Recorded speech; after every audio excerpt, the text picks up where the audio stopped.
Shalom Uvrachá, amigos da ONG Pergunta ao Rabino. E a pergunta de hoje é do nosso querido Yohanan, que ontem o Yohanan e a esposa Flávia tiveram a Rachel, tiveram uma filha. Parabéns para o Yohanan e para a Flávia pelo nascimento da Rachel. Que ela traga para vocês muitas bênçãos, muito sucesso, muita saúde, muito dinheiro. E muitas vezes a criança merece uma vida muito boa, e a Hashem dá para os pais uma vida muito boa para que a criança tenha uma vida muito boa. Então cada criança ela já vem com a parnassá dela, ela já vem com todos os bens materiais dela agendados para serem entregues a ela nesse mundo. E os pais usufruem dos bens materiais que a criança recebe, porque aí a família tem que ter muito dinheiro para que a criança tenha uma vida muito boa. Que Hashem dê a Flávia muita saúde, e a você, Yohanan, muito dinheiro. Quer dizer, cada um entra a mãe entra com a saúde, o pai entra com o dinheiro, para que a Rachel tenha uma vida muito boa. E a pergunta do Yohanan é assim: bom dia, Rav e equipe. Como ler de coração sem saber hebraico? Melhor ler em hebraico pronunciando corretamente ou ler traduzido? Ou certas partes em hebraico e outras em português? E essa pergunta já é a pergunta dos nossos sábios na antiguidade, que eles analisam o Shema Israel. O Shema Israel, nós não vamos chamar o Shema de reza, vamos chamar o Shema de declaração. É um mandamento de você fazer uma declaração que Hashem é o seu Deus. Você faz essa declaração de noite e de manhã, e você está declarando que Hashem é o nosso Deus, Hashem é unicidade divina. E sendo que o Shema vai mais para declaração do que para reza, então ele tem as leis dele que não são as mesmas leis que as rezas. Ou seja, o Shema, analisaram os nossos sábios, a palavra Shema quer dizer escute, e a pessoa ela ouve em qualquer idioma, ela ouve o que estão dizendo para ela. E então não teria problema em falar o Shema em um idioma que você entende. Mas o problema é se uma palavra lá não estiver traduzida corretamente, aí você já perdeu a mitzvah. E para traduzir corretamente, você vai analisar as traduções, você vê que elas deixam muito a desejar. Parece que a pessoa que estava traduzindo, ou ele viajou na máquina do tempo, ele foi lá para 500 anos atrás, ou parece que ele pegou o Antigo Testamento e copiou, né? Mas as traduções estão deixando muito a desejar. Com certeza o padre católico, que depois virou um protestante, que morava na Indonésia, uma média de 350 anos atrás, que traduziu a Torá para português, e na Indonésia não tinham judeus, ele nunca viu um judeu, ele não sabia o que era um tzitzit, nunca tinha visto uma coisa dessas. Se ele tivesse visto o tzitzit, ele ia ver que o tzitzit é isso. Agora, ele encontra uma palavra dessas, tzitzit, ele não sabe o que é. Então, para tentar decifrar, na Indonésia não tinha judeus, tinha os portugueses católicos, que ele fazia parte dessa comunidade, tinha os holandeses protestantes, que eram as pessoas mais ricas lá. Ele começou como português católico, no final ele mudou para o lado dos holandeses protestantes. E uma coisa certa, um judeu ele nunca viu na vida. Então ele foi procurar essa palavra tzitzit em outro lugar, como ela aparece.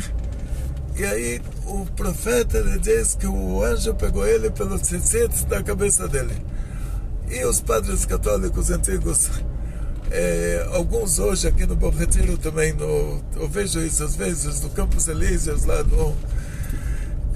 aqueles padres católicos, eles raspavam aqui dos lados, isso por causa da mitologia, uma herança que o cristianismo é a continuação da mitologia dos romanos, que já era uma deturpação da mitologia dos gregos, e eles costumavam raspar aqui os lados da cabeça por motivos de idolatria deles, e por isso a Torá proíbe a gente de raspar os cantos da cabeça, e a gente tem que deixar os peot.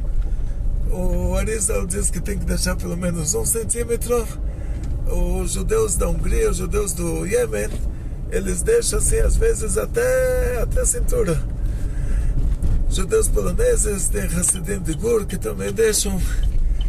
E então o profeta, para colocar o tefilim na cabeça, ele tinha que cortar o cabelo bem cortadinho, para o tefilim não ficar boiando em cima do cabelo. Então, com certeza, se você passasse a mão na cabeça do profeta, você não teria como pegar qualquer coisa. E por outro lado, bom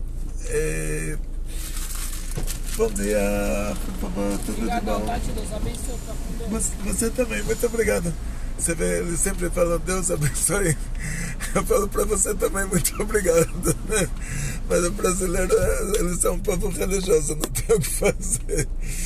Aí, voltando pro assunto lá do padre, aí ele tinha aqui a franja, né? Que o cabelo dele era como um prato, assim, aqui estava raspado. O profeta estava aqui raspado e aqui tinha os peot. Aí o padre lá, ele coloca a mão, ele fala, por onde o anjo poderia ter pego o profeta pelo tzitzit da cabeça? Aqui não tinha nada na cabeça dele, aqui tinha franja, então ele traduziu o tzitzit como franja. Agora olha o tzitzit, vê se dá para chamar isso de franja. Se ele tivesse visto um judeu, se ele não tivesse na Indonésia, se tivesse num lugar que tinha comunidade judaica, e ele se encontrasse com o judeu, e o judeu mostrasse para ele o tzitzit, e mostrasse para ele como o judeu corta o cabelo aqui e deixa aqui, aí não teria problema. Mas sendo que ele não viu o tzitzit, ele traduziu o tzitzit como franja. Aí você compra um siddur traduzido com tradução e transliteração. Agora, eu posso mostrar para vocês o tzitzit, que não tem nada a ver com franja. Então, você compra um siddur com tradução e transliteração, e você vai para a tradução, um siddur ortodoxo, judaico ortodoxo, vendido numa sinagoga, e você vai para a tradução, você chega no Shema Israel, na Parashá do Tzitzit, está traduzido como franja.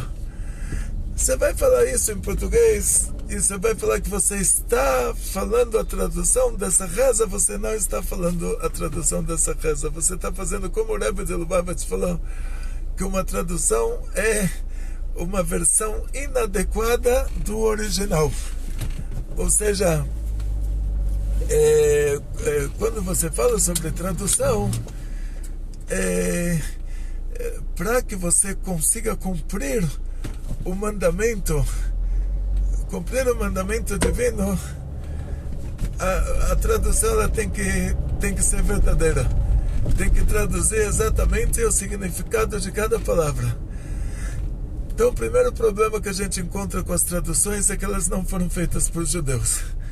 E como no caso essa tradução do Antigo Testamento, né, o que eles chamam de Antigo Testamento, que não sei porque eles colocaram isso na religião deles, porque é tipo assim, fizeram o bezerro de ouro, aí falaram, esse é seu Deus, que é o Deus que te tirou do Egito.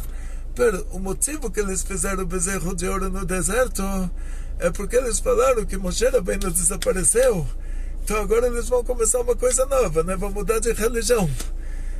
Então por que eles precisaram falar que o bezerro de ouro é o Deus que tirou a gente do Egito? para ter uma legitimidade nessa nova religião. Então o que o cristianismo fez? Era uma mitologia romana que foi deturpada novamente, né? A mitologia grega foi deturpada pelos romanos, e agora os romanos deturparam novamente a mitologia e inventaram o cristianismo. E precisava de uma legitimidade, uma religião que já tem crédito, um Deus que já tem crédito. Aí eles pegaram, colocaram lá, traduziram a Torá, colocaram lá como Antigo Testamento e falaram: olha, esse Deus que abriu o mar pro nosso povo, fechou o mar em cima dos egípcios, esse Deus que pode fazer qualquer coisa, esse é o Deus aí da... Então eles tentam pegar o crédito do judaísmo para a religião que eles inventaram. E aí, aonde a